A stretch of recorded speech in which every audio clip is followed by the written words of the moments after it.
Hello friends, आज फिर से आप लोगों का इस स्मार्ट सीटेट यूट्यूब चैनल में स्वागत है। आज हम लोग 31 जनवरी 2021 को होने वाले सीटीटी के एग्जाम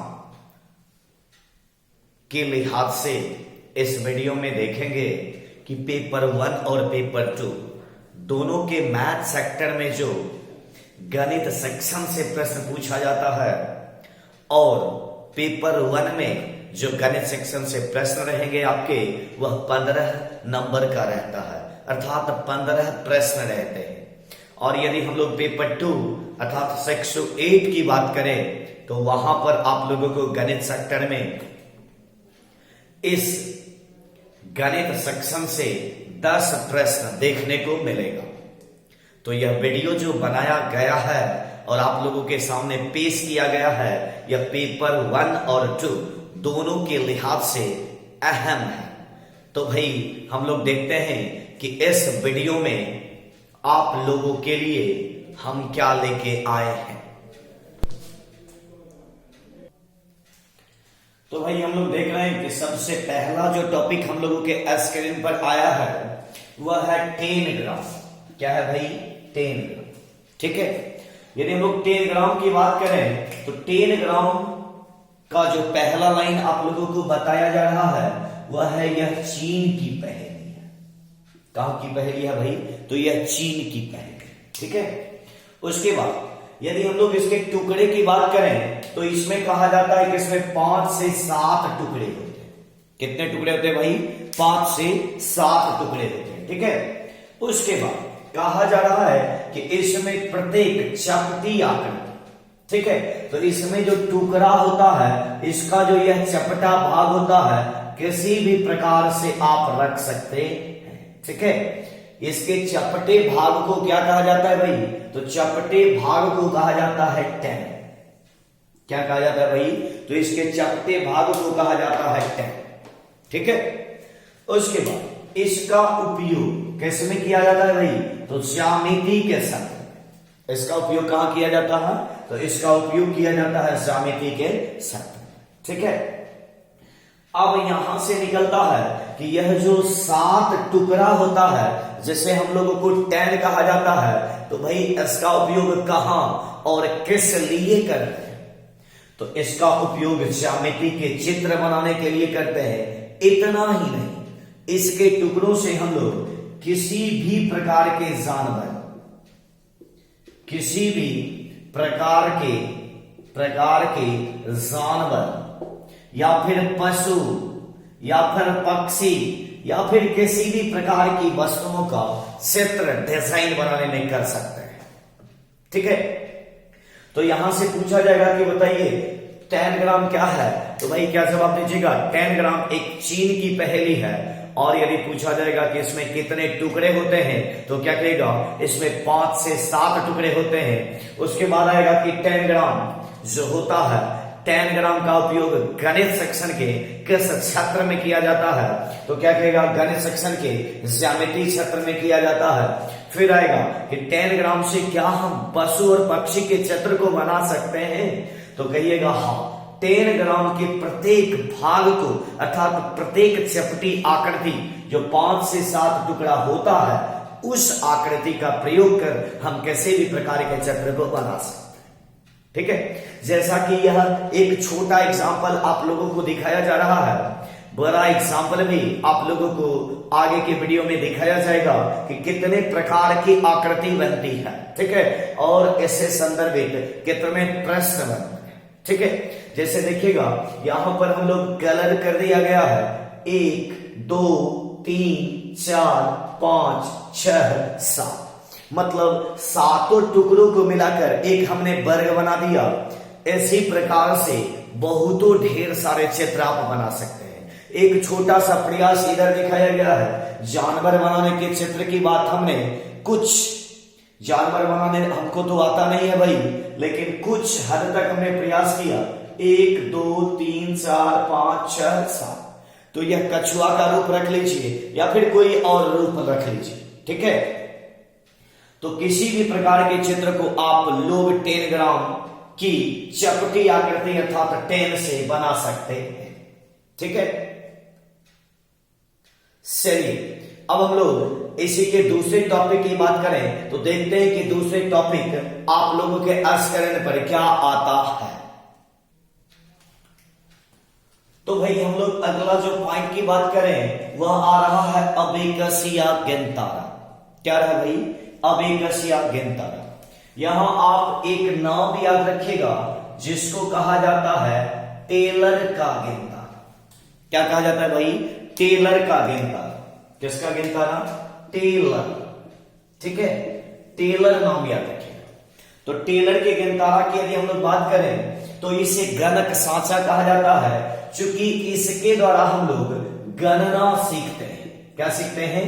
इसके द्वारा हम लोग गणना की बातों को सीखते हैं। ठीक है, इसलिए इसे गणक सांचा भी कहा जाता है। और यह एक गणन उपकरण है। कौन सा उपकरण है भाई? यह एक गणन उपकरण है। उसके बाद सबसे पहले इसका जो आविष्कार किया गया था वही चीन में किया गया था। कहां किया गया था? चीन में। ठीक है, अब हम लोग इस पॉइंट पे आते हैं कि इसका प्रयोग पहले एशिया के भागों में अंक गणित के प्रकार के लिए किया जाता था। किस लिए किया जाता था भाई? अंक गणित के प्रकार के लिए किया जाता था। इसका चित्र भी इसके बाद के टॉपिक में बताएंगे कि किस प्रकार से इसमें गणना करना बच्चों को सिखाया जाता है और किस प्रकार के चित्र इसमें आता है। ठीक है, उसके बाद अबेकसिया गेंतारा पूरे गणन उपकरण में से एक पहला उपकरण है जिसमें गणना तो करना होता है लेकिन बिना कागज और पेन की सहायता से किया जाता। क्या किया जाता है भाई? तो बिना पेन और कागज की सहायता, मतलब इस पेन और कागज की सहायता नहीं लेते हैं फिर भी गणना संभव है। किसके द्वारा? तो क्या कहेगा भाई? अबेकसिया गेंतारा। उसके बाद कभी कभी आपको एग्जाम हॉल में टेलर का गेंतारा मिल सकता है। क्या मिल सकता है भाई? टेलर का गेंतारा। ठीक है, तो पहले हम लोग इसी 4 पॉइंट पर बहस कर ले। इसका और पॉइंट बच रहा है अभी, अब आप लोगों के स्क्रीन पर आएगा। उसके पहले इसका जिक्र करते हैं कि अबेकसिया गेंतारा का आविष्कार कहां से हुआ? तो क्या कहेगा? चीन से। पहले इसका उपयोग एशिया के क्षेत्रों में कहां किया जाता था? तो भाई अंक गणितीय क्षेत्रों में किया जाता था। ठीक है, उसके बाद यह कैसा उपकरण है? तो यह एक गणन उपकरण है जिसका दूसरा नाम गणक सांचा है।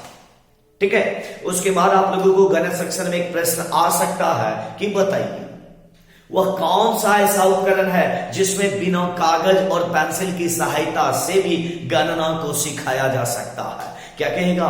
टेलर का गेंतारा, अबेकस या फिर गेंतारा। क्या कहेगा भाई? या फिर गेंतारा। ठीक है, चलिए यदि हम लोग यह देख लिए तो इसके जस्ट कुछ बचे हुए पॉइंट आगे आप लोगों के स्क्रीन पर आ रहा है। चलिए तो हम लोग अबेकस के कुछ पॉइंट्स को इस स्क्रीन पर देख रहे हैं कि आखिर यह क्या कहता है। तो सबसे पहले हम लोग थोड़ा चित्र तो जानते हैं कि अभी प्रथम बताए थे कि चित्र को हम स्वतः ठीक से समय के अभाव के कारण बना नहीं पाए हैं। ठीक है, तो भाई फिर भी छोटा प्रयास किया गया है कि अबेकसिया गेंतारा क्या होता है। तो शायद सारे लोग जानते हैं यह प्रगामी शिक्षा, यह प्रगतिशील शिक्षा जो जॉन डेवी का कथन है, इसमें से आप लोगों को पता है कि यह प्रगतिशील शिक्षा जो है वही यह अबेकस को भी दिया। ठीक है, तो भाई हम लोग देखते हैं कि यह नया मॉडल कह रहे हैं। पुराने में तो यह जो बिंदी के जगह पर था पहले इसमें से पत्थर और बीज का प्रयोग किया जाता था। किस जगह पर? यह जो आप देख रहे हैं यह मोतियों वाला जो अभी पड़ता है नया कृत्रिम अबेकस में पहले पत्थर का प्रयोग होता था, बीज का प्रयोग किया जाता था, लेकिन अभी वर्तमान में इसके जगह पर मोतियों का प्रयोग किया जाता है। ठीक है, और हम तो 2 पैटर्न आपको बता रहे हैं। मार्केट में बहुतों ढेर सारे के अबेकस मौजूद है। ठीक है, तो सिर्फ एक छोटा सा प्रयास है समझाने का। देखिएगा इसमें से गणना करने की चीजें होती है, 1 2 3 7, 1 2 3 4 5, 1 2 3 4 5 6, फिर यहाँ 7, फिर यहाँ 8, फिर 9, फिर 10, मतलब गिनतियों की संख्या इससे बताया जाता है। चाहे इस प्रकार से समझिए या फिर इस प्रकार से समझिए, ठीक है। अब हम लोग मुद्दा की बात करते हैं कि इसका उपयोग कहां कहां किया जाता है। तो भाई यह जो अभिकस या गिनतारा है, इसका उपयोग गणित की संक्रिया। तो सबसे पहले आप लोग यह समझ लें कि जब आप लोग सीटेट अर्थात टीचर बनने के काबिल हैं, तो गणित की संक्रिया क्या होती है। तो गणित की संक्रिया की यदि बात करें तो 4 संक्रियाएं होती है। कौन सी संक्रिया होती है भाई?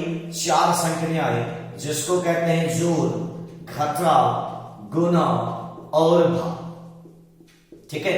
यह गणित की 4 संक्रियाएं हैं। कौन कौन सा? जोड़, घटाव, गुणा और भाग, ठीक है। तो अर्थात इसका उपयोग गणित की संक्रिया के लिए किया जाता है। इतना ही नहीं, व्यंग, वर्गमूल, कटिंग, ठीक है, और जातीय मान, स्थानीय मान, ठीक है, इसके लिए भी गिनतारा या अभिकस का प्रयोग किया जाता है, ठीक है। उसके बाद यदि हम लोग बात करें तो यहां पर एक लाइन है जो अभी हम लोग बहुत टाइम से पढ़ रहे हैं, अंक गणितीय कौशल को विकसित करने के लिए भी किसका उपयोग किया जाता है भाई? तो अभिकस या गिनतारा का उपयोग किया जाता है। अब मेन टॉपिक जो है यहां पर है, यह बहुत ही महत्वपूर्ण है, जो आपको सारे जगह देखने को नहीं मिल सकता है कि इसमें से संख्या 10 के आधार वाली हिंदू आर्यविक संख्या प्रणाली के लिए विकसित किए गए, ठीक है। इसे जो किया गया है वो मुख्यतः आधार जिसका 10 होता है, ठीक है, इसीलिए यहां लिखा गया है कि आधार 10 के आधार वाली हिंदू आर्यविक संख्याओं की प्रणाली के लिए विकसित किया गया है। और आप जनरल में मार्केट में यदि आप देखेगा अभिकस या गिनतारा, तो ज्यादातर 10 लाइन रहेगा और प्रत्येक लाइन में इसी 10 आधार के मोतियों आपको दिखाया गया होगा, ठीक है। क्योंकि यही पॉइंट उठा करके अभिकस या गिनतारा के यह चीज को साबित करता, ठीक है। उसके बाद एक बहुत बड़ा पॉइंट जो आप लोगों को अभिकस या गिनतारा में देखने को मिलेगा कि इसके हर अक्षर में 0 से लेकर 9 तक की संख्या होती है। अर्थात हम अभी तो यहां लिख नहीं पाए हैं, लेकिन वहां पर 0 से 9 तक की संख्याएं ही रहती है, ठीक है। तो अब आप लोगों को पूछा जाएगा कि बताइए अंक गणितीय अंक को समझाने के लिए किस चीज का प्रयोग किया जाता है? तो भाई क्या जवाब दीजिएगा? क्या जवाब दीजिएगा? अभिकस या गिनतारा का या फिर टेलर का गिनतारा, ठीक है। इसमें से प्रत्येक जो अभिकस या गिनतारा होता है, इसकी प्रत्येक अक्षर में जो डिजिट होते हैं वह कहां से कहां तक होते हैं? तो भाई 0 से 9। अब आप लोग गिनती कीजिए, 0 1 2 3 4 5 6 7 8 9। अब देखो 10 गिनतारा में 10 है, लेकिन शुरुआत कहां से किया भाई? तो 0 से शुरू किया, 9 तक खत्म किया। और कोई भी संख्या को बनाने के लिए हम लोग क्या करते हैं? 0 से 9 तक ही डिजिट को रखते हैं, ठीक है। और यह साबित करता है अभिकस या गिनतारा, ठीक है। तो भाई अभी हम लोगों ने 2 पॉइंट को गणित सेक्शन के लिहाज से लिखा है। पहला था 10 ग्राम और दूसरा है अभिकस या टेलर का गिनतारा, ठीक है। तो आज हम लोग इस वीडियो में इतना ही देखते हैं। आगे के वीडियो में आप लोग बने रहिएगा और बहुत जल्द आप लोगों के इस चैनल पर जो देखने को मिलेगा वह गणित सेक्शन के बचे हुए शेष डाइस ब्लॉक, संख्या चार्ट, ग्राफ पेपर, उसके बाद लघुत्तम समापवर्त विधि क्या होता है, महत्तम समापवर्त विधि क्या होता है, इस चीजों के द्वारा किस प्रकार के गणित सेक्शन को हम लोग सही करेंगे वह भी आगे के वीडियो में आप लोगों को देखने को मिलेगा। तो भाई इस वीडियो में इतना ही रहने देते हैं। तो करना क्या है? यदि समझाने का तरीका ठीक लगा होगा, समझ आ गया होगा, और यदि अभी तक इस चैनल को सब्सक्राइब नहीं किए होंगे तो इस चैनल को सब्सक्राइब कीजिएगा, लाइक कीजिए और दोस्तों में शेयर भी जरूर कीजिए, ठीक है। तो फिर हम लोग मिलते हैं अगले क्लास में, तब तक के लिए गुड बाय।